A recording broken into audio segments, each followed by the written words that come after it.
بعض الانديه اهتمت بالتعاقد مع محمد الشناوي بعد. السلام عليكم ورحمه الله وبركاته. معانا موضوع مهم النهارده عايزين نتكلم عليها. قبل ما نتكلم عليها حاجه بس الصلاه على سيدنا محمد عليه افضل الصلاه والسلام، وتدعي لاخواتنا في فلسطين اللهم انصرهم اللهم امين. اول موضوع معانا فيه اخبار طلعت من احد الصحف الصفراء، الصحف الزملكاويه، زي اخبار بتقول لك ان اشرف بن شرقي بيسعى ان هو يفسخ عقده مع النادي الاهلي، ان اللاعب شايف ان هو ملوش دور. دي الاخبار اللي طلعت من الصحف الزملكاويه.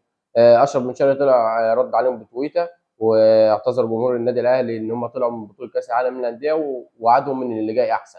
انا شايف ان التويته دي كويسه جدا في وقت مناسب، انهت الجدل خالص. وبن شرقي من التويته اللي هو كتبها هو مكمل معانا، فما حدش يقلق من اي حاجه. بن شرقي مكمل معانا ان شاء الله يعني لنهايه عقده. تمام.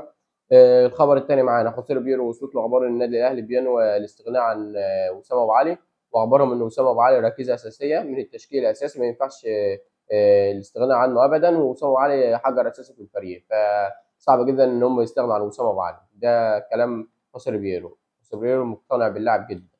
بالنسبه لمفاوضات النادي الاهلي مع علي يوسف، لاعب الافريقي، تمام. المتحدث الرسمي للافريقي التونسي قال لك لا توجد عروض رسميه مع النادي الاهلي للحصول على خدمات الليبي علي يوسف، واللاعب عقده ساري مع الافريقي ولا يفكر في الرحيل. تمام. قال لك كل ما في الامر ان ان النادي اتاخر عليه في 3 فترات من عقده، فادي كل الازمه وتم حلها.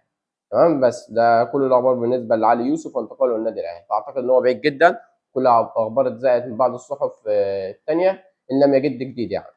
بالنسبه للخبر الرابع معانا، في عروض قويه لرحيل محمد الشناوي. في بعض الانديه اهتمت بالتعاقد مع محمد الشناوي بعد الاداء المميز اللي عمله في مباراه انتر ميامي. ففي احد الانديه الخليجيه مهتميه بالتعاقد مع محمد الشناوي، وفي حصل صفقه بين احد الانديه ديت والنادي الاهلي، ولكن النادي الاهلي اخبره ان محمد الشناوي لا يمكن البديل عليه ولا حتى على سبيل الاعاره. انا شايف ان هو قرار سيء جدا. انت جالك عرض لمحمد الشناوي، محمد الشناوي كبير، هو مش هيديك السنه الجايه، لو اعطاك السنه الجايه مش هيديك اللي بعدها. كنت اتمنى من اداره النادي الاهلي اللي هي تبيع محمد الشناوي او يخرج على سبيل الاعاره، ولكن اداره النادي الاهلي قفلت الباب ده خالص ورفضت بيع الشناوي او خروجه على سبيل الاعاره.